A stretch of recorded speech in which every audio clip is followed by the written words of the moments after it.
Implant restorations are one of the mainstays of implant treatment, and the most common starting point for most dentists is the implant restorations. The course that we have designed is more so for doing implant restorations in-house for the single tooth implant and learning the workflow and the hands-on component. So basically we want anybody coming for the course to be able to go back, and if they have a CAD/CAM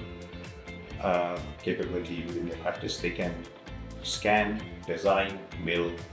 and restore a single tooth implant crown in-house without the need to sending it to the lab, just like any other CEREC crown.